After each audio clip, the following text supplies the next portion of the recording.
Fresh out the oven, it's Cinema Bums. I'm Wade. And I'm Emmett. Cinema Bums is a podcast where we watch through every single movie in popular film franchises, one each week, to try and track how the storytelling changes over time. Today, we are beginning our new listener-submitted and selected series entitled Won't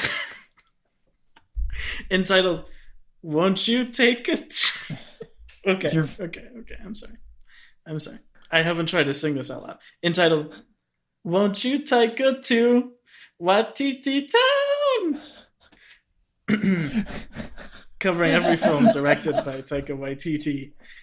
We will fully spoil today's film, but we will not spoil any future entries in the series. Emmett, how are you doing? I'm doing well. How about you, Wade? I'm doing good, especially good because today we're honored to have a special guest. She is a responsible journalist, librarian, and Christmas pageant director, perhaps best known to our audience for bankrolling at least one half of the Cinema Bums in their cross-country moves. Please welcome on the pod for the first time, Sundae Horn. Woo! Hi, I'm happy to be here. All right. Thank you. Thank you for that lovely introduction. Thank you. Thank you for being here. Yeah. I mean, how did you feel writing introduction for your mom? I don't know. That felt like a pretty accurate depiction. Honestly, I was just happy that I remembered to write this one.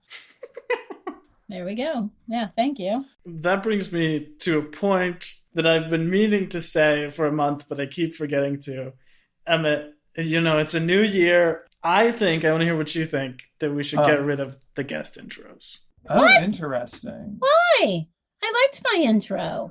Oh, I think you had a great one, but they take the longest time to write of any of the prep. Yeah, they do. Oh, they do that's take a long time to write. Yeah. It's a weird inside joke.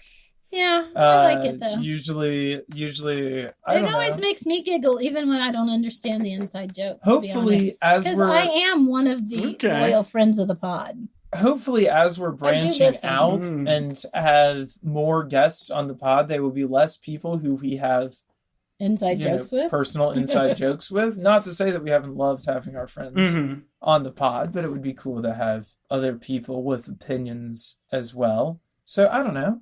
Okay. I can feel it. I also feel like I don't want to presume necessarily what titles people want, because they already have like the plugs at the end, so I don't want to assume that someone wants to be known as a singer, whatever it is, Sure. New year, new policy. Having said that, today we're here to talk about Taika Waititi, the winner of our Bumtober bracket. We had 32 series that fans submitted, and the one that was picked out of all of those was Taika Waititi. So I want to hear about everyone's experience with him, starting with Sundae. Have you seen any of his movies before? Were you voting for him in Bumtober? What's your history? So I have seen the one, Jojo Rabbit. I've seen that one.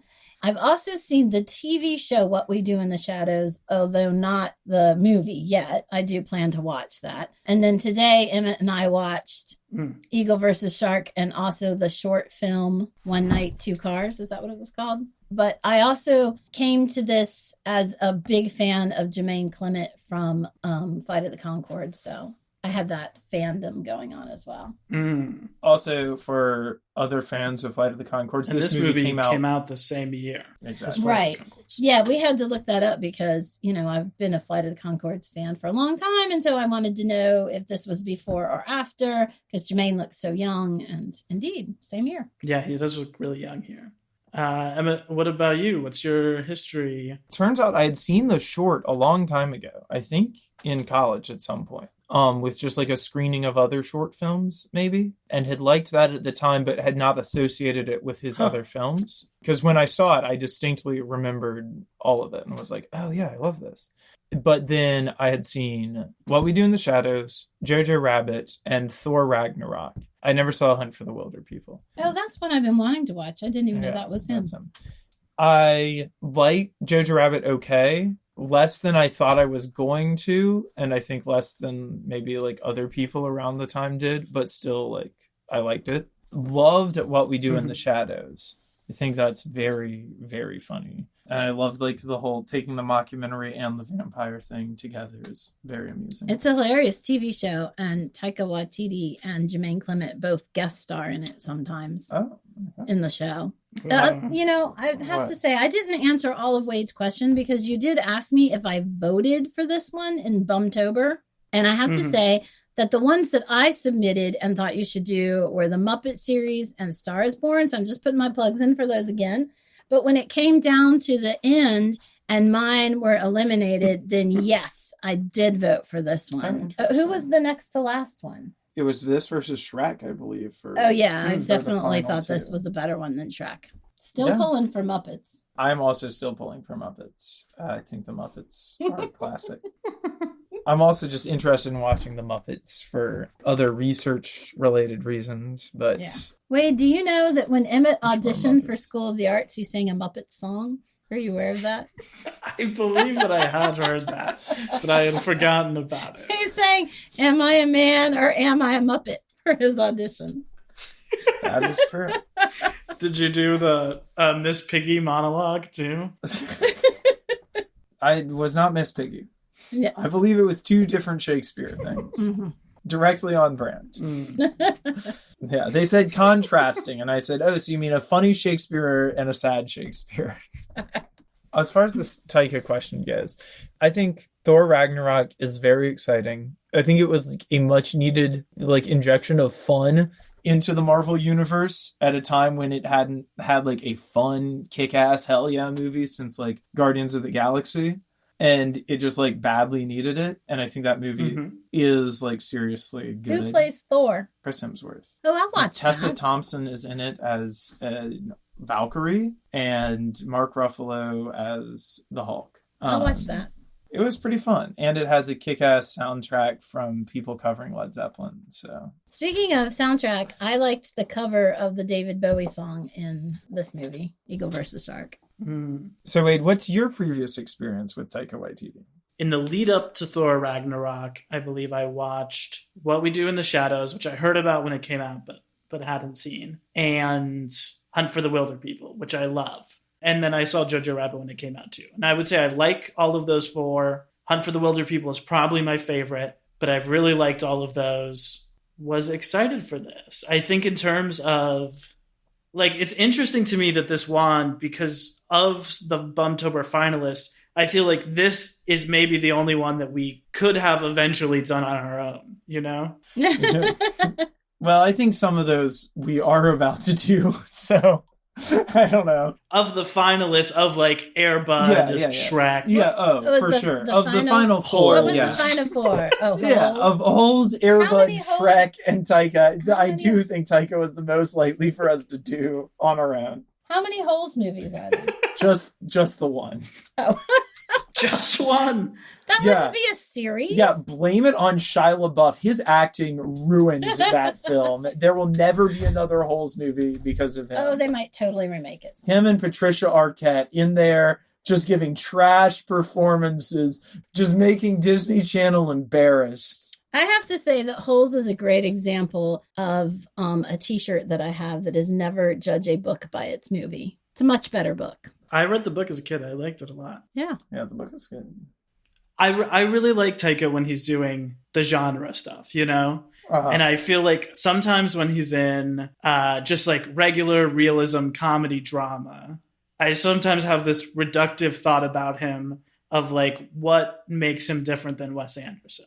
Like, how is he not sort of diet Wes Anderson? Yes. But I think watching this movie helped me put those comparisons aside a little bit. Well, part of it is a specific New Zealand brand of ennui that is like difficult to shake. Yeah, that is a question. Like, is everyone in New Zealand awkward and boring? I mean, is that like the country personality? Is that the stereotype about New Zealanders, that they're awkward and boring? Because like gathering from the stuff that's available to an American audience featuring major New Zealander names, other than Peter Jackson, who is certainly not awkward, perhaps to some people boring with his 4-hour I don't mean that the movies are boring. masterpieces. Like, I didn't think Eagle vs. Shark was a boring movie, but the people themselves were very bored with their own lives. I mean, they have a party where they throw shoes at that man. I mean, so it's like they needed more ideas for things to do. And it reminded me of Hannah Takes the Stairs in a big way. And in Flight of the Conchords, you know, one of them, they have their manager, and he works at the embassy for New Zealand, and he likes to promote the toothbrush fence, a fence in New Zealand made out of toothbrushes. So, you know, it's kind of like there's not a whole lot there. I mean, I do remember hearing one time that there are more sheep in New Zealand than people. And I thought that would be a great place to visit because I like sheep. Don't like people. Well, I like some people, but I do know some people who lived there and really loved it and had a great time in New Zealand. Uh-huh. But they're odd. Yeah. They're odd people. Yeah. Maybe a little awkward. So I'm not naming names. Is that just the national personality? I don't know. I really love their prime minister, Jacinda. She's great. She just shut down COVID. Like, bam, not going to have it.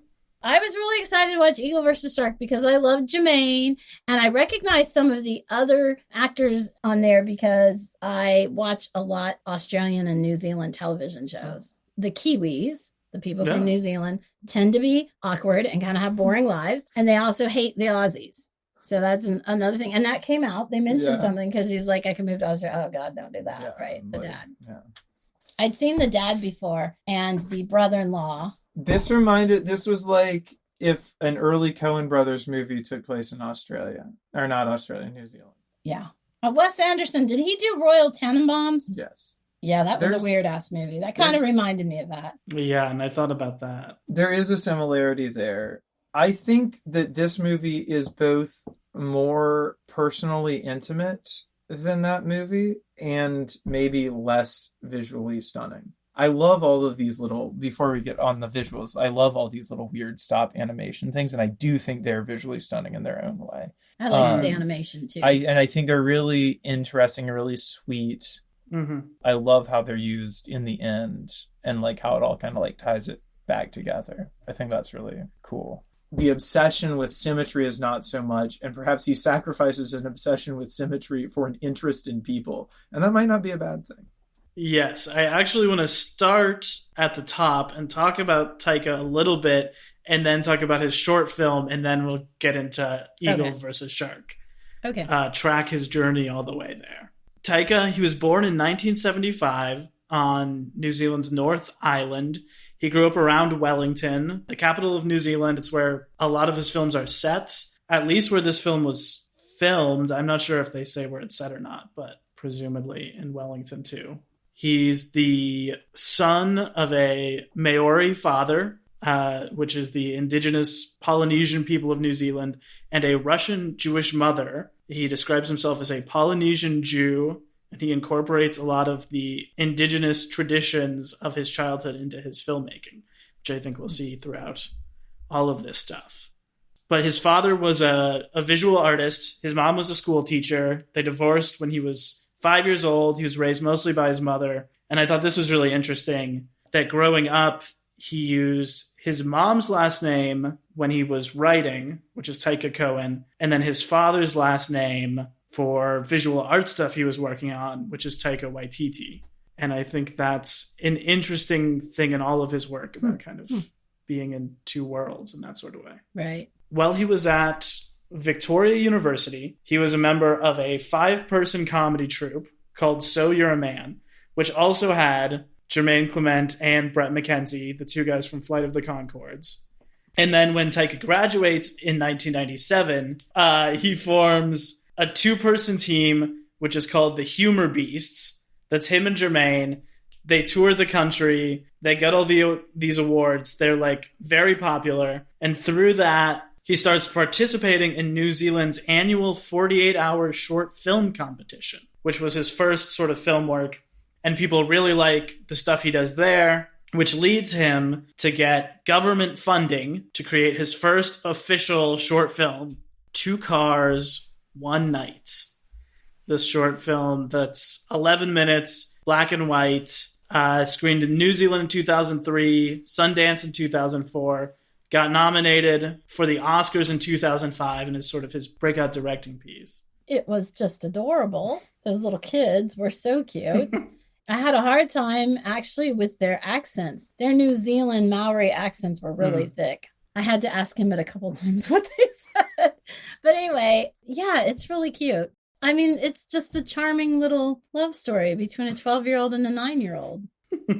It's very cute.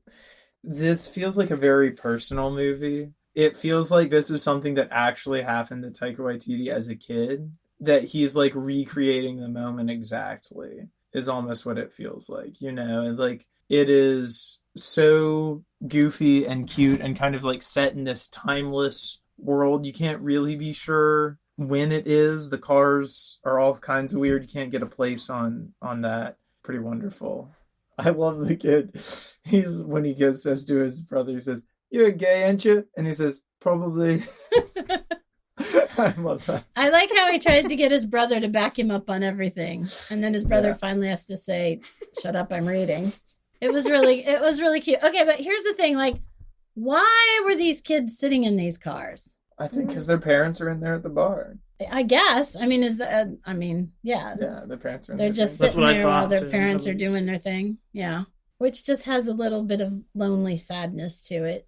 I think it's some pretty impressive performances from the kids, too. Yeah, for sure. Like, pretty nuanced. Like, there's some lines that come across flat, but, like, you read the beats of everything that's going on, and especially, like, at the very end. It's really sweet. Yeah. What did you think, Wade? Yeah, I loved it. I agree completely with what you guys said. It's interesting how fully formed he feels. Like, when you watch this, it just feels like all of his other movies. And it's the first thing he did, you know? So I think that's really cool. Oh, it has the interesting animation in it, too. Yeah. No, yeah, I noticed that too. Both this and Eagle versus Shark have like interesting visual things that are going on in the background of kind of a simple, funny movie, which is cool. Mm-hmm. Yeah, I like that it's just like mostly hilarious the whole time, and then there's like this actually kind of affecting sweet moment at the end. And I think Taika is really good at like having those emotional moments without it feeling weird in a comedy. Mm-hmm. Right. There was a part of me that wanted her to say, "You told me I was ugly, so, apologize for that first, dude." Because maybe it's a New Zealand thing, a Kiwi thing, but they do have this weird way of courting women by insulting them. That definitely happened in Eagle versus Shark, right? Yeah, yeah. Mm-hmm. I mean, he tells her she's ugly, and he flips her the bird, and he yells at her, and then all of a sudden he wants to sit in her car with her. God, man. Yeah, I think that there are a couple tropes in both of these that we'll see in everything going forward. And one of them is like a character overcompensating to an unbelievable degree, which is what this little kid is doing for sure in this one. Right. My favorite moment is when he asks his little brother what the book he's reading is about. And the little brother says, "Crazy Horse."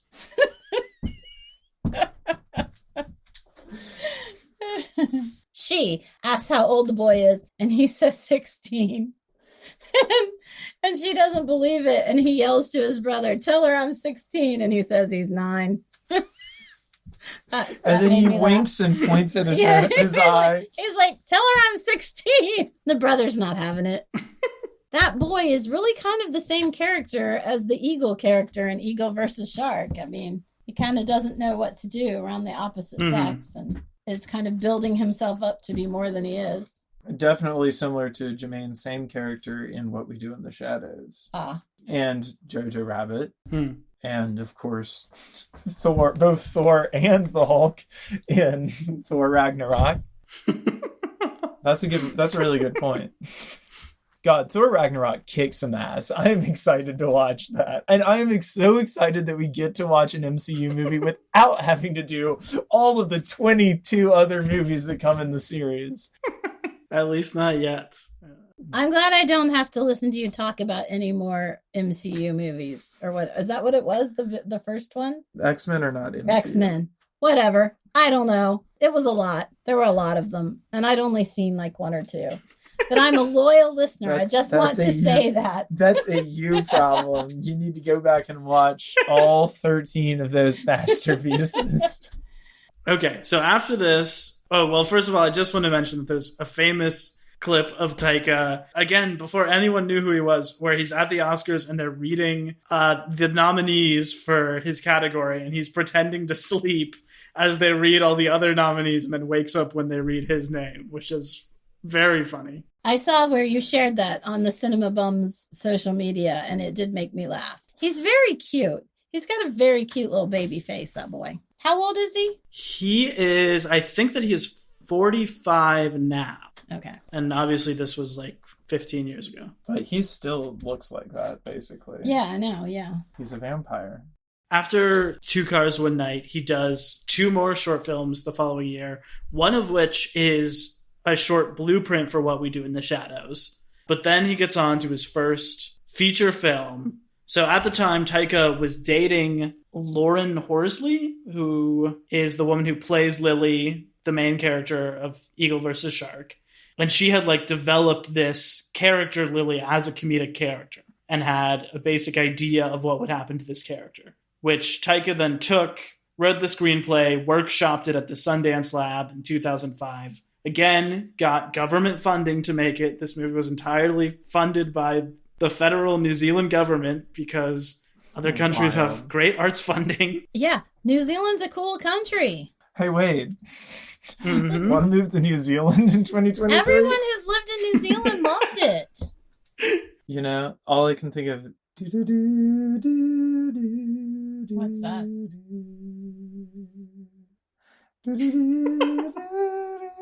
It's the Shire theme song. Oh. Oh, of course. I forgot that was there. You know, Britt McKenzie is something. I think he's an elf in the Lord of the Rings. He is an elf, and I think only in the extended cut of Return of the King. He is there. Mm-hmm. He's, wait, get this. Nerd check. He's the one who tells Arwen that the ships are about to leave, and she turns around and goes back to Aragorn anyway. Is that when they go to Helm's Deep? No. That's the only thing I remember about those movies, that they must to Helm's Deep. I still have a paper from Wade that he wrote to me that says, "Look for me at dawn on the 3rd day."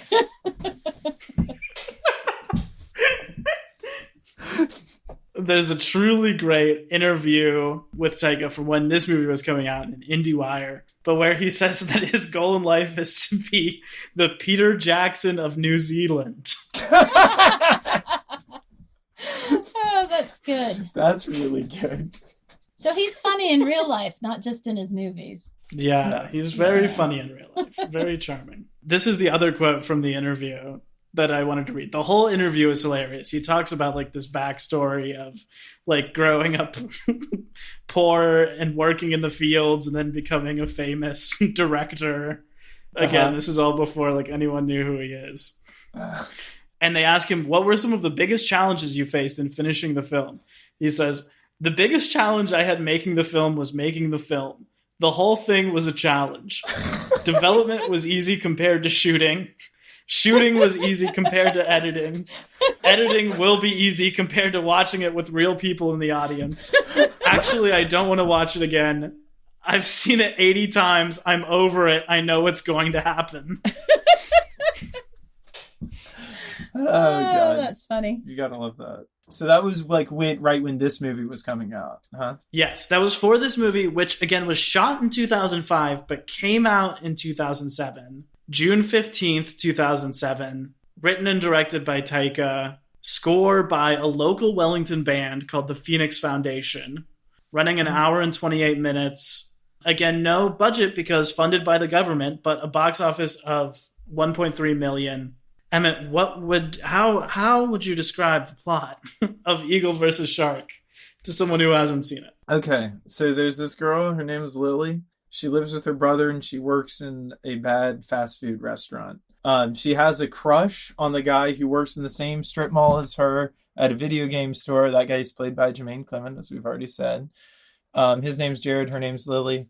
She has it bad for him, and one day she goes to a party even though he invited her coworker who he was into, not her, to it. Who was a mean girl. She wasn't going to go to the party. Whatever. She didn't want to go to the party.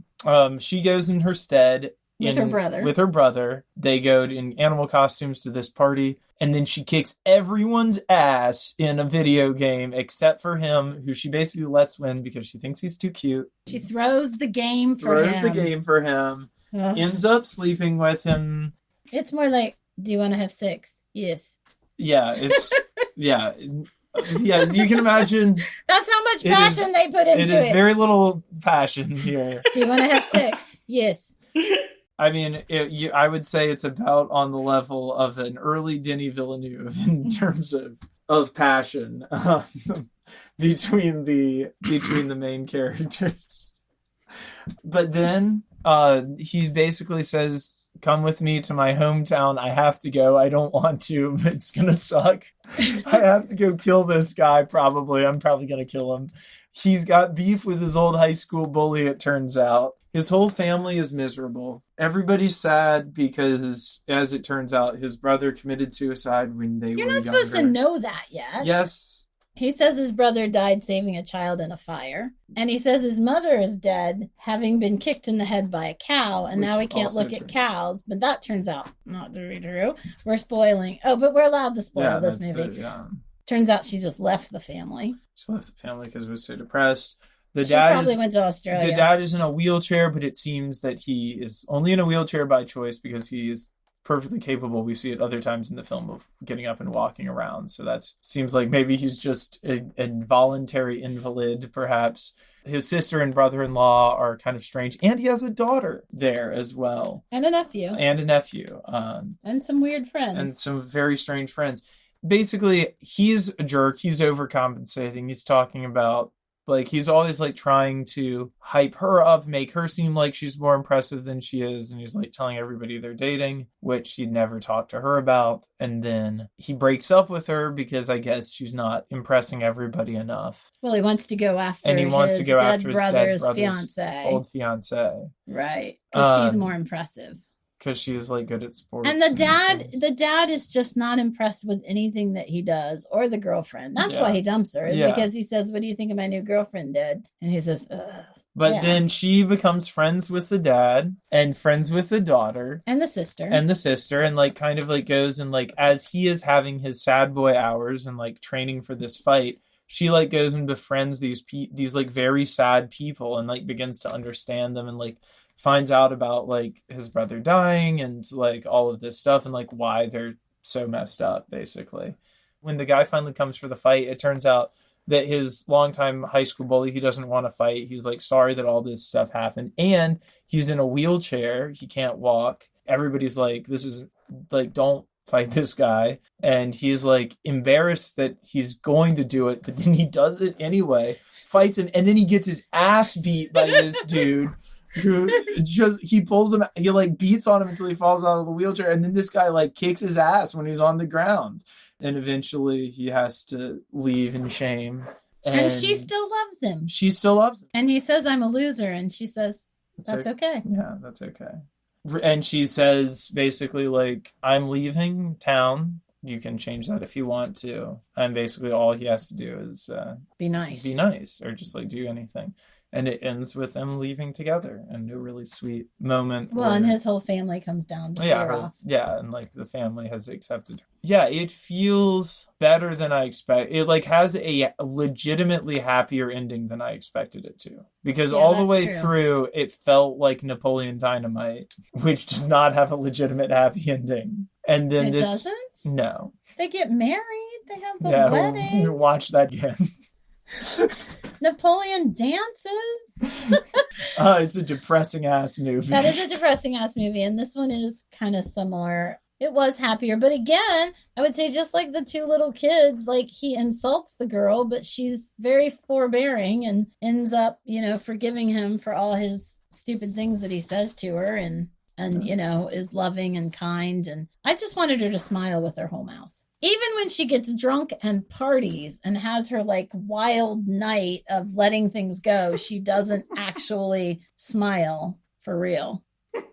Oh, and I gotta say, at the beginning of the movie, she gets fired from her job, and the manager says, there's all these names in the hat, and somebody has to go, and it's come down from corporate or whatever. It's not his fault. He has to let somebody go, and he pulls a name out, and it's hers, and he says bad luck. But I called it. I knew that every name in that hat was her name.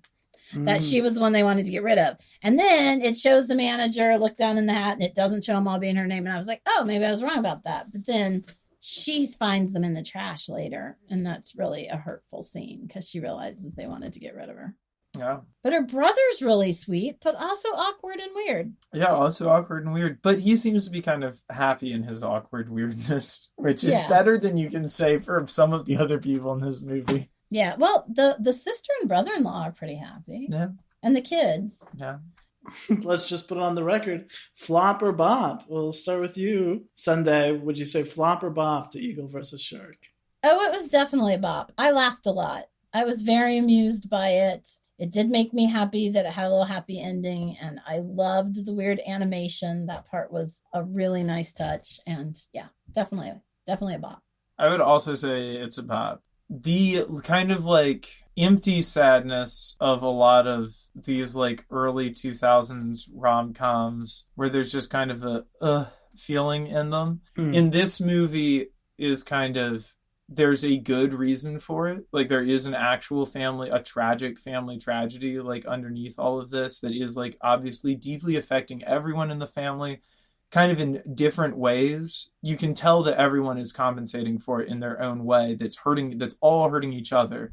And it turns out that the missing piece was this weird girl who used to work at Meaty Boy. That like Lily was the thing that they all needed. That's kind of like what redeems this movie for me. Like, because I don't particularly like Jermaine in this movie. Like, I think he's just a dick through and through. But what redeems it for me from being like dumb, like a lot of other rom-coms are dumb, is the way that everyone kind of heals each other. Especially like the dad and the young daughter and her together. When it goes there, I think that's a really interesting part of the movie, and I really like that. Well, don't you think that part of the reason Jermaine is such a jerk is that he looked up to so much to his perfect older brother, who did everything perfect and had a beautiful fiance and won races, and the dad obviously preferred the older brother and pushed him to be a great person, and the dad blames himself for the suicide. And then Jermaine's character, Jared, has never had the love from his father that his brother had or that he needs, and it's turned him into a jerk. And he and his sister are mean to each other. The sister seems much more self-actualized. She's married happily. She has a failing business ideas one after another, but they're cheerful about it, and they have a kid who plays guitar, and they seem weird and awkward, but when they go to a party, it looks like a happening party. Yeah, it does look like fun. It looks like a party you could have fun at. Less so than Jermaine's party. Jermaine's party, where he says, my mate has a bicycle helmet and he's going to let us chuck shoes at his head. Like, it's so weird. I mean, don't you guys think that everything we're talking about here is intentional? Like, I don't think that we're supposed to like Jermaine. Especially for the last hour of the movie. Yeah, right. I feel like the movie is kind of asking, like, what would it actually be like to date Napoleon Dynamite? Yeah. And the answer is, like, it would be the most horrible thing in the world. It would be terrible, yeah. Like, he has 1,000 complexes, and he's 28 with a 9-year-old daughter he never talks about. And all of this stuff. Yeah.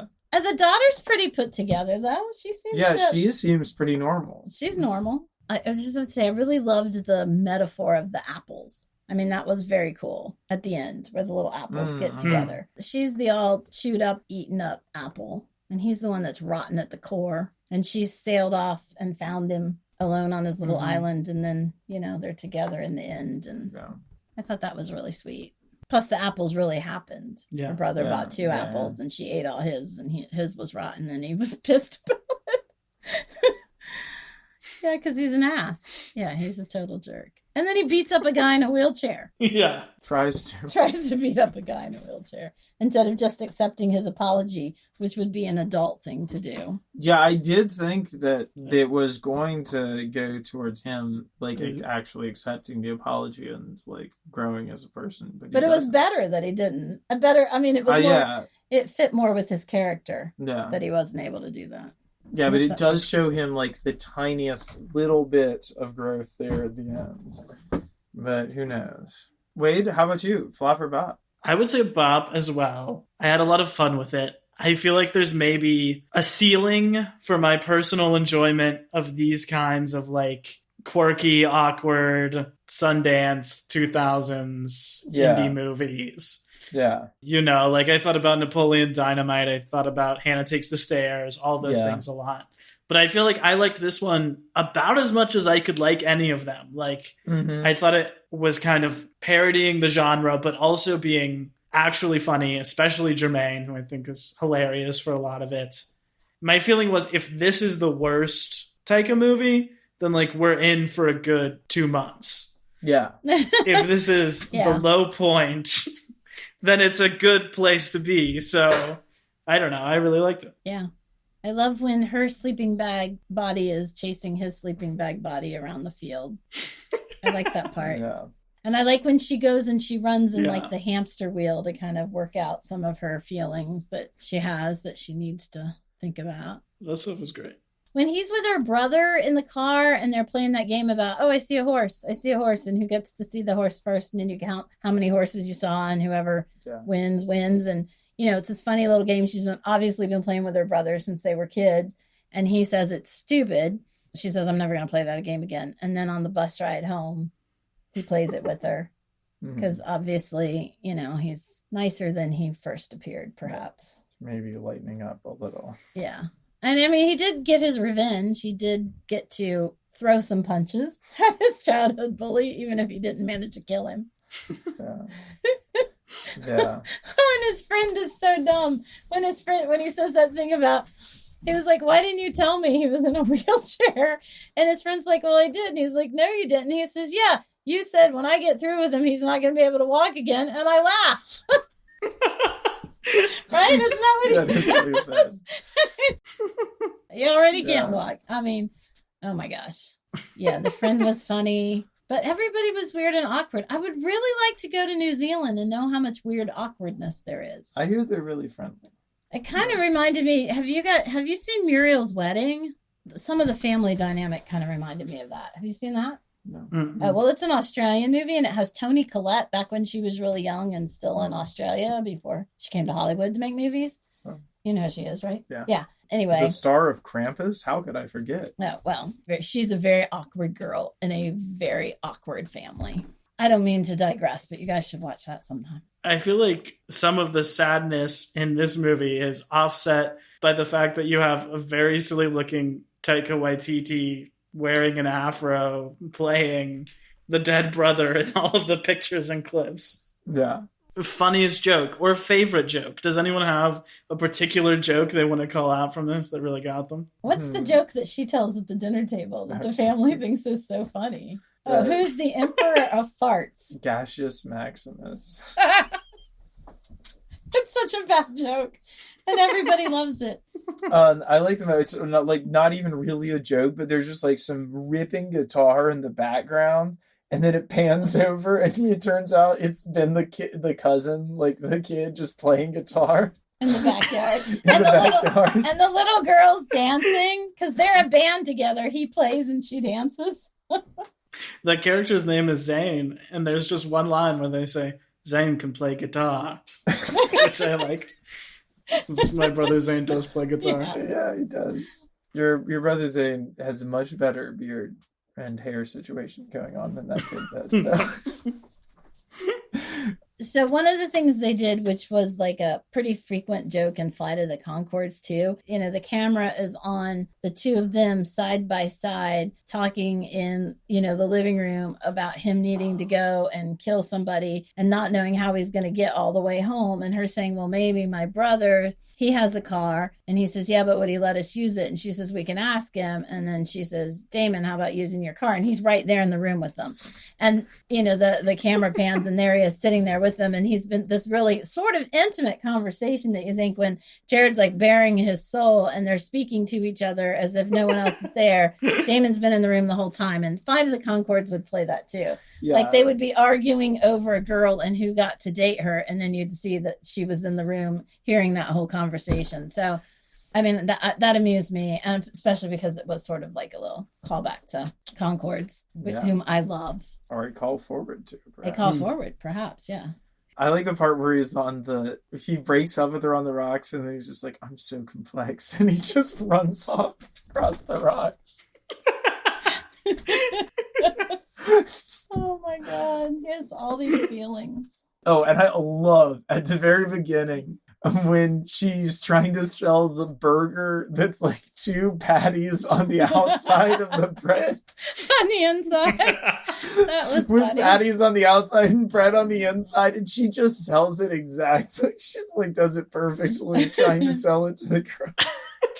Oh, I know. I like the fact that she gives Jared free French fries and makes a big deal out of the fact she's giving him free fries. And then when they go to his lame ass party, she says to her brother, oh, she gave you free fries. And she's like, don't mention it. And then then he says, yeah, she gave me free fries to the roommate. And the roommate's like, yeah, you told me that. So like the free fries were like a really big deal. And that's when her like, yeah, like they don't have a whole lot to talk about. Like their lives are so boring that a free large fry at a fast food restaurant is worth mentioning. I don't know. I thought that was funny. Hey, I got flirted with by a Bojangles employee one time, and it was worth talking about. Never mind. Maybe not. Maybe I know Wade has worked in fast food. I too have worked in fast food. I don't think Emmett has. Mm-hmm. Have you? No, I have not. Yeah, it sucks. Yeah, this was a pretty accurate depiction, I would say. Yeah, really. It sucks, and the people you work with suck, and the manager sucks the most, and the uniforms are horrible, and the food you're trying to sell is horrible, and they make you say, would you like to try the meaty burger? Even though the person has already told you what they want to order. And I worked at Wendy's during the Where's the Beef campaign. Do you remember Where's the Beef? No, of course you don't. You weren't alive. Mm-hmm. But have you heard from the 80s that there was this, where's the beef? There was this little old lady who said that about burgers from other burger joints. And then at Wendy's, we had the beef. And like if customers said that, we gave them a discount or something. I don't know. It was so stupid. I love Wendy's. Wendy's, please sponsor this podcast. You're still my favorite burger joint. Okay, true story. Since I brought up Wendy's and Emmett saying he loves Wendy's, Dave Thomas, the founder of Wendy's, is from my hometown. Wendy's, sponsor this podcast. And Wendy went to my high school. She's a real person. She's older than I am. She had other sisters, and her sister Lori, who was the youngest in the family, was in my graduating class at Arlington High School, class of 85. I was in some classes with Lori Thomas.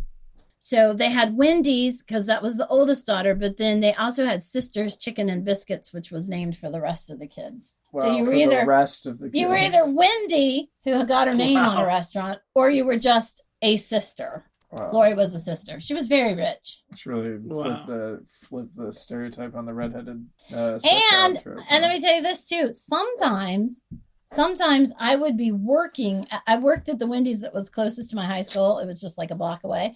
Sometimes Lori would come in with her friends and eat there, which was just really weird. Well, did she get it free or what? No, we didn't give it to her free. Well, see, I mean, like, what's the point? She had to keep the stock moving. And not only that, but Lori and I went to Ohio University together, too. But it's not like her dad was even your boss. Like, he's so far above that, you know? Yeah. Like, you just said we're working for, like, what? Like, the manager of that Wendy's. Of that Wendy's. Yeah. Yeah. Who was a jerk. They all are. Well, yeah. He sucked. Did you manage it? Did you manage it McDonald's ever, or were you just employee of the month? I was employee of the month at McDonald's after I left, which is a true story. Like 2 months after I left and had gone to college, my mom texted me a picture of myself on the wall of the McDonald's. Oh, that's too funny. It was news to me. I never rose through the ranks, but I will say that I worked at McDonald's and was the birthday party coordinator. That so sounds like a special that was hell. later. I worked at Wendy's in Wow. high school. I worked at McDonald's as the birthday party coordinator in college. Sounds particularly awful. I like working with kids. Okay, what did we derailed? Wade, what's your favorite joke in this movie? I like everything with Jermaine pretty much. The thing not with him that really got me is the best friend who is supposedly this great computer hacker and has like dial-up internet. And there's this hilarious scene where he has like a pornographic pop-up that turns into a virus over the course of like 3 minutes that he's trying to coolly close and he can't do it. And then he just like unplugs the computer at the end. And that really got me. Yeah, that's pretty funny. Let's move into MVP. Our favorite character from this movie. I'm going to take off Lily and Jared, the couple at the heart of this movie, Right. and say, other than Lily and Jared, who was everyone's MVP? And Sunday, you have first pick. The friends. What was his name? Mason? Yeah? Yeah, Mason. Yeah, Mason, the friend. The computer hacker extraordinaire. Yeah. He's the MVP. No. He's funny. Every scene he's in, it's great. Yeah, he adds to the awkwardness. He adds to the humor. And he knew the guy was in the wheelchair. Never told just him. never told him. I would go with her brother, Damon. I think he's very sweet. I think he's funny. I think the fact that he's always doing different impressions and that they're the always impressions still bits. with a New Zealand accent Yeah. is very funny. That he just thinks that like Bond, doing James Bond. an impression of Arnold Schwarzenegger in The Terminator from 25 years before is going to cheer up Jermaine in this, on the car ride when he's so depressed. I'm depressed. That's just very amusing. That's sweet, yeah. How about you, Wade? Here's your MVP. I really like the brother-in-law, but I think I'm going to give MVP to Jermaine's daughter, Oh, yeah. who is just like this strange 9-year-old kid who is kind of like the most put together character in the movie and has this like innate sadness, but I think gives like genuinely a very good performance. And like another reoccurring Taika thing we're going to see is that he loves working with kids. Obviously his first short film is just kids. She's the only kid in this, but I think that he like brings out kind of a central performance. And it's also kind of a turning point I felt in the film when there's like suddenly a little kid and she calls him dad. And you're like, Yeah. Right. what? I mean, we looked at each other and said, did she just say hi, Dad? Yeah, that was... But, you know, there are 2 other rando kids at the animal party. There's 2 rando kids playing on the... Oh, Yeah. yeah, that's a And good I was point. Like they're This is a party. It's like multi-generational. these are Yeah. their only friends who play Fight Man are like their friends' kids. Yeah, I thought it was funny that... Because the one kid has to take off his costume to play Fight Man. I would do a special little shout out to Rachel House, who plays the sister and is in almost all of these movies. And indeed, I think like appears in almost everything Taika related. So if we have a little house report section, is there anything we want to mention about her in this movie? Yes. Her name is Nancy in this movie, right? Is the sister? Yeah, who's always trying to sell things to Lily. I love the part where they're like, "Did you use our makeup and your skin feels okay?" They're like, this makeup's $100, but we'll give it to you for $25. Oh, Yeah. God, that was funny. Yeah, she was fun. I will say that she has a beautiful Maori face. I mean, she's just really looks like the New Zealand Maori. She's really pretty. Mhm. And I think I read that she was in one of the voices in Moana. I think she's the grandma in Moana. The grandma, Why? yeah. Because I looked up her IMDb because I'm sure I've seen her in other things, you know. So I was looking her up. Well, let's do final thoughts here and then we'll wrap it up. Is there a Taika Waititi movie that passes the Bechdel test? I want to know that.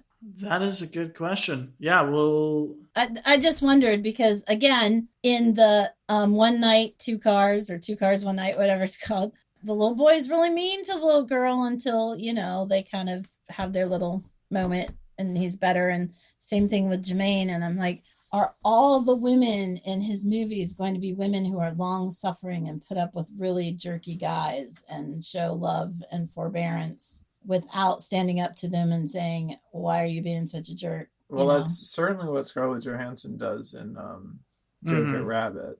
Puts up with a jerky guy. Yeah, I mean, he's like the main character. That is pretty obnoxious. Right. Anyway, that's just a question that I have going forward. I'll be interested to see if there's ever any movies where and not even just the Bechdel test, which is the characters have to be talking to each other and not about a man, which never happened. The only time two female characters talk to each other in this movie are the little girl, Jared's daughter, and Lily talking to each other, and they're talking about Uncle having committed suicide. Mm-hmm. They do talk about what she's going to wear to the party. But anyway, I'm just thinking about that in terms of like how much empowerment his female characters get, because so far it hasn't seemed like much. And, you know, one of the tropes that I really don't like in movies and in literature is that the love of a good woman will change a bad man. It's been going on for a long time in literature, and it just kind of irks me. Because it's mostly not true, and a lot of women have gotten themselves stuck in a lot of bad situations believing that. So, yeah. What are your final thoughts, Wade? I don't know. I definitely agree that I wish so many male filmmakers in particular didn't feel the need to like show us stories about women through the frames of putting them through terrible things. Like there could be a better story showing that like Lily learns to value herself that isn't her putting up with this horrible guy for an hour. But still, I really like that. I feel like he is confronting a lot of the like tropes of this genre, this like very specific indie rom-com, and like really showing like how horrible a lot of the traits the men have actually would be in real life. And playing them off against Lily, who is this character who like never complains about anything. And that's like her and her brother's whole thing. And it's funny to watch like the tortured, self-tortured Jermaine play off against that. The like very end is a riff on The Graduate, which I loved. If you haven't seen The Graduate, I watched it for the first time last year, but it's slight spoilers for The Graduate. It's about this couple who like in the end of the movie does like everything to be together, like literally like destroys a family and physically tears apart a church and outruns a mob just to be together. And then the last shot is like them on the back of the bus, and they've like finally made it and they're running away together, and the camera zooms in on them. They're just sitting there and they have nothing to say to each other. They have nothing They're like, to why say. did this happen? That movie, the ending of The Graduate just falls so flat. And you're right. I liked the ending of this one, how they find this little game to play together. And it is like the exact opposite of that. It has this hopeful, loving ending. Yeah, I love that too. And for as much as I don't love the character Jermaine is playing, I think that you want them to be happy because she clearly wants them to be happy. And I love like her character so much. And I will also say that in this movie, I always loved the movie like at least 30% more whenever there was music playing. I thought the soundtrack and the score were both really good. And like I felt like it locked into a vibe a little bit more that maybe was more bearable than all of just the awkward comedy whenever there was a little bit of background music. I will say that I feel the same way about Flight of the Conchords, that like sometimes the part that's just them like and their relationships with people is like painful to watch. And when they break into their songs and like the weird like dream sequence music videos, then it's like funny and like bearable. Cringe humor. Yeah. All right. Well, do you have anything to plug? You know, for a long time, I'm trying to think how many years did I do it? 9 years. I had an online newspaper at ocracoke.current.com. I am working on archiving what was good about that, and it will still be at the same website. If you go to it now, you won't find much, but hopefully within the next month or so, I will get stuff archived so that it'll be searchable. There's some great articles by Emmett on there. Yeah, that'll be on there. Excellent sports commentary that I did. Yeah. That'll be fun. That's the thing I have to plug. I am going to have a new business for next year on Ocracoke, but I don't know if I'm ready to plug that yet. I'm always coming up with new ideas. So there you go. Exciting. That's what I have to plug. Check in with me in a couple months and I can tell you about my new business. Awesome. Everybody make sure to follow Wade on Letterboxd and give him as much crap as necessary for that half star dragging of Elf. Oh, no. The Christmas classic. What? You gave Elf half a star? That's at Wade Danger at cinemabums.letterbox.org. No, wait. Seriously? You gave Elf a half a star? Elf is the perfect movie. Okay, one of my favorite tropes is innocent in the big city. When you have an innocent, a child, I mean, it's the same plot as Big. You have a childlike mentality trying to maneuver and find their way around the big city. Oh my God. Plus you have Christmas. Plus you have elf culture. I can't believe you don't love that movie. It's the same movie as Enchanted. Have you seen Enchanted? I have seen Enchanted, and Enchanted has jokes that aren't just farting, which is why I like Enchanted.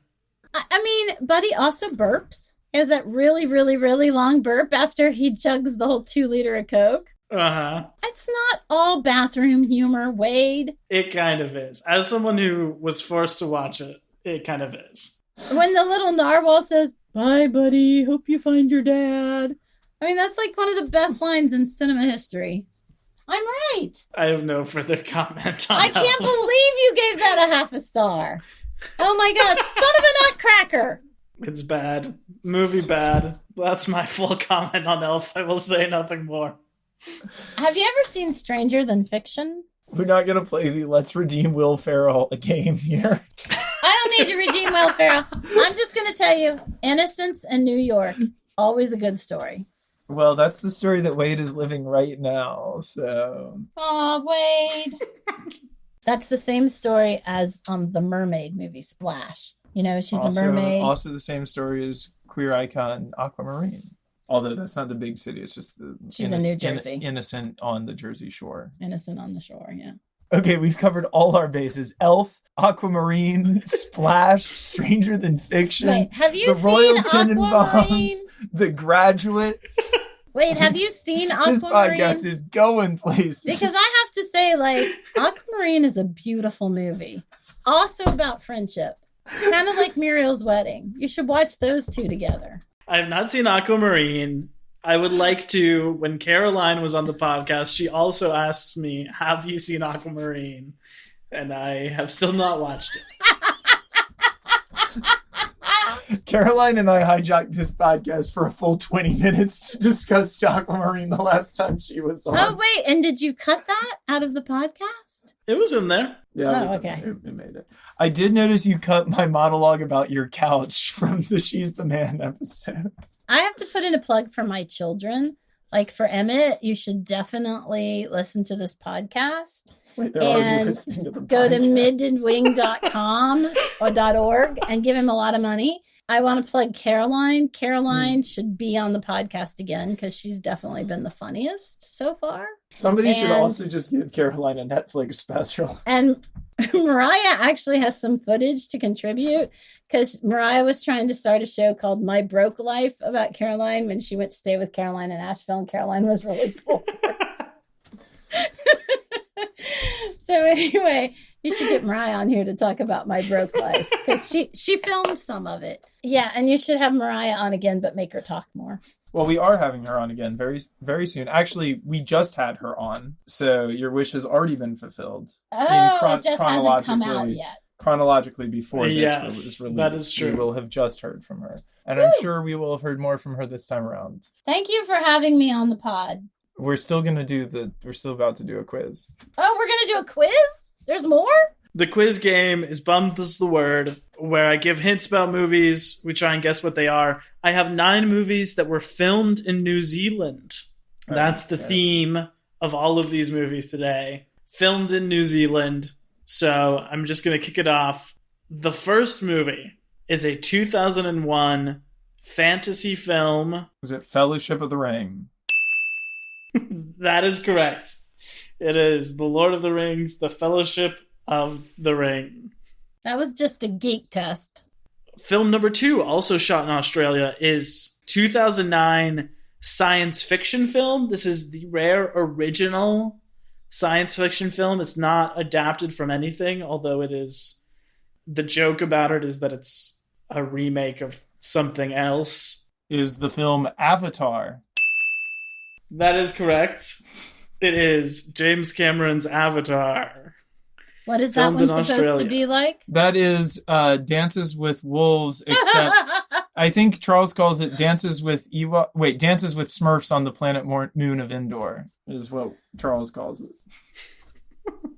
I've never seen that one, so I'm 0 for 2 here on movies I've seen. I think I slept through Fellowship of the Ring several times when Emmett asked me to watch it with him, but I included Avatar in part because Jermaine is going to be in Avatar 2, which is supposedly coming out Christmas 2022. So I read that. Wait, is it for real? Put that in there. we spoke about Moana. Jermaine was in Moana too. Yeah. Is he playing the chicken? He plays like the giant shrimp. Taika also wrote the first draft of Moana, which I think was entirely thrown out. But it was like his idea, and I think it was originally a little more serious, and then got reshaped into what it is now. Interesting. That's cool. Movie number 3. This is a 2007 Eagle versus children's drama, I would say. No. This is adapted from a 1977 novel, and the novel is one that a lot of kids have to read and one that is a little controversial. I think it's frequently on banned booked lists. Is it The Secret Garden? No? Is it The Virgin Suicides? That doesn't have anything to do No. with children. Am I in the... Oh, wait. Is it The Lovely Bones? No. No. That doesn't have anything to do with children Yeah, either. it is about children. She's a child. She's a ghost she's a child. teenager. What? Okay. The children are the stars of this movie? The children are the main characters. It's about 2 child neighbors who sort of create their own fantasy world that they have. Egypt Game. Is it Bridge to Terabithia? It is Bridge to Terabithia. Ah, damn it. Hell yeah. Crazy that was shot in New Zealand. Yeah. Because it takes place in like Ohio or something. Yeah. Did you read that book when you were a kid? It's very sad. I did. I don't think I've actually ever seen the movie, but I read the No, book me and it was either. very sad. The movie can't live up to the book. I remember reading that book very distinctly, being like reading that book for some sort of book club where we were supposed to read like a chapter at a time, reading the chapter where the really messed up thing happens, and then being like, well, now I just have to finish this book and like I have to know like the rest of it, and like, you know, being ahead of everybody else the next day and just being like, I'm sorry, I was crying all night, like what do you want me to do? I had to know. It's 3 points to Emmett so far. Movie number 4, 1988 fantasy film. Is the film Willow? Is it Willow? It is. It Damn is it! Willow. Damn it! I think you guys just know each other too well. It's like playing trivia with Charles and Chrissy. All right, next. By the way, the new Willow coming to Disney Plus this year. Just throwing that out there. There's a new Willow coming? or a Oh, series? cool. It's a series. A series. Okay. The next movie number 5, is a 1993 drama. It's a romance that's also a period film. This movie was directed by a very popular female director who just released her first movie in like 13 years. But this is sort of, I would say, like her big breakout. A romantic drama from 1993. Woman director. Yes. Was the director Catherine Bigelow? The only woman to ever won an Oscar for directing. It's not Catherine Bigelow. But yeah, the main couple is played by Holly Hunter and Harvey Keitel. And she plays a woman from the city and is arranged to marry a man she's never met who lives off in the woods, who is who Harvey plays. It's sort of about their journey together. She has a young daughter. It's about the 3 of them. The piano? Yes, it's the It is. Piano. It is Wow. the piano. Wow. I read that book. The book is better. Haven't seen the movie. I don't know. But never judge a book by its movie. If it has Harvey Keitel in it, I trust it to be good. I like Holly Hunter. Me She too. plays I like Penny Holly in Hunter too. Oh Brother, Where Art Thou. I love her. Go Get Me on the Baby's High. She's also in Raising Arizona. She was awesome. Arizona. Coen Brothers, like that. Yeah, why haven't you guys done Coen Brother movies? That's a good question. That is a good Seriously. question. I like the Coen Brothers. The reason we haven't done Coen Brothers is because there's like 35 of them. Legitimately. Okay. Really? They'd probably be mostly good, and I'm really excited about their Macbeth, so Yeah. I don't know. It could be good. I think they would be all good because I've seen even some of the weirder ones, and they're good. So I think they're all good. Movie number 6 is a 2015 horror movie. It is the rare Christmas horror movie. Krampus? Yes, It is Krampus? it's Krampus. Unbelievable. You mentioned Krampus earlier. I did not realize that was a New Zealand production. Why did we mention it earlier? Because somebody was in it. Toni Collette was in it. Oh, yeah. I jokingly said Toni Collette, star of Krampus. Toni Collette's also the mother of the kid who can see dead people. Wait, has Toni Collette been the mom in like every horror movie ever? Is that just her thing? She was the mom in Little Miss Sunshine. Is that a horror movie? I mean, it depends on who you ask. There you It go. was a horror movie for Paul Dano. She's the mom in Hereditary and I'm Thinking of Ending Things, which are both pretty brutal horror movies. So. Wow. I still have been unwilling to watch I'm Thinking of Ending Things because it scares me too much. Film number 7, 2009 superhero movie. This is part of a series, and it's trying to break off and start a new little series within that, which didn't end up taking off. Is it X-Men Origins Wolverine? It is indeed. Well, that's not fair. You guys did that one when you did X-Men, didn't you? Do you think I remember that was filmed in New Zealand? Okay, whatever. Film number 8 is a 2005 adventure movie, I would say. This is a sequel to a 1998 movie, but it's part of, like, it's a famous character. The appeal here is that an actor is playing a specific beloved fictional character, and he did it in 98, and now he's coming back to do it in 2005. Now, you could be talking about Andy Serkis in King Kong, but I don't think you are. I am not. Okay. A beloved fictional character. This is a Mexican character who first appeared in 1919 and has had many movies, books, comics, operas written about him. He's sort of a swashbuckling character. Ooh. Zorro? Is it The Mask of Zorro? It is a Zorro movie. It is not The Mask of Zorro. That is the 1998 movie. Do you know what the other Zorro movies might be named? No.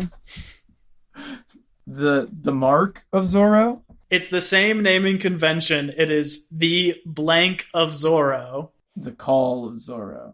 No. The Cape. His mask and a cape. The Cape of Zorro? The sword? No, it's referring The knife? to not a physical thing like the first one. It's more about his whole appeal, the story around him, the mysticism about him. The Myth That's of what Zorro? the title is saying. The Legend. It is The Legend of Zorro. Woo! Way to go. All right, that is 3 points to Sundae, 5 to Emmett, and there is one more movie to guess. This is a 2002 drama. It is sort of a quintessential New Zealand movie. It's also adapted from a novel. It is about a young girl in a Maori tribe who wants to be the chief. Island of the Blue Dolphins. Only men can be chiefs. Nope. No. I don't know. Isn't that what that is about? Free Willy? Free Willy? No. I've seen this movie. What? Something about water, something about dancing. Oh, I've seen this movie. It's water related. It is a water related title. Water. Karen made us watch this. Molly loved this movie. Oh, I do remember. Yeah, I can remember seeing the girl with the cool tattoos. The on her girl face. with the cool tattoos. Yeah. Ah, She was, at the time, the youngest nominee for Best Actress. Damn. Was it Wave Rider? Wave Rider. No, it's something like that, though. You're close, Emmett. Oh, you're so close. Whale Rider? Whale Rider. Yeah. Damn it, he said it first. But I told you what the movie was. So please bleep out the part earlier where I said Free Willy. No, don't bleep out Free Willy. It is Whale Rider. Congratulations Incredible. to everyone involved. Wait, is that the one that the girl from True Grit snatched from her for youngest Best Actress nominee? No, it's the girl from Beasts of the Southern Wild. Wow. No, I can't say her name. The girl from Beasts of the Southern Wild. All right. Well, excellent job to both. Thank you all for being here. We'll be back in 28 weeks to talk about Jordan Peele's Nope. And next week, we will actually be returning to our Scream series to cover my God. Scream 2022. Where's your hype level at, Emmett, for Scream? Any thoughts going in? I'd forgotten that I was going to be seeing that next week, and I'm so excited. That is amazing. Truly, fully believe that if we don't see Neve Campbell wielding the knife behind the mask in this one, it will be a disappointment. It will all be for naught. I think that that's what the series has been leading to. I think that Wes Craven wrote in his friggin' will that that's how they had to do the last Scream movie. But if that is not what happens, I would just like you to put it out there to Dimension Pictures that I have a great pitch for Scream 6. How about you? Are you stoked for that one? Yeah, I am excited for it. Normally, it is a bad sign if a movie is coming out in January, but this one I know they always planned it to be a January release, like years in advance. So I like the directors. I like the series. I think it looks great. I'm hoping that it's actually scary. That's what I'm hoping. These movies haven't been so in a while. Wait, I also have a prediction for it that I've been thinking about. My prediction is that it will not mention Stab whatsoever. That's interesting. Is Stab a character? No, Stab is a fictional movie series within the Scream right. series that is like kind of it is a spoof in itself of the Scream movies. That's interesting.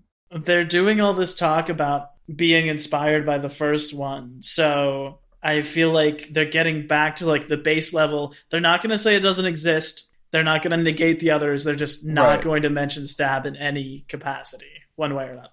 That's my theory. Yeah, I mean, they've kind of played that out as far as they could in the last three. Mm-hmm. I wonder if there'll be podcasters on it. That's my prediction. Film Letterboxd users, that's what I'd like to see. Oh, yeah, that'd be real good. Real up to date. Until then, dear listeners, Bye. stay Scream puffed and stay frosted.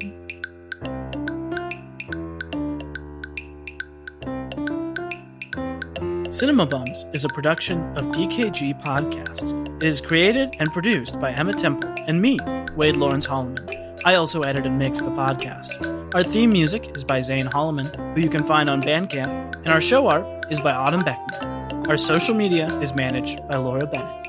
If you like what you hear, please tell all your friends and leave us a 5-star review on Apple Podcasts, the 2 best ways to spread the word about our work. You can also follow us on Instagram at CinemaBums or email us at cinemabumspod@gmail.com. Don't flake on us. We'll be back next week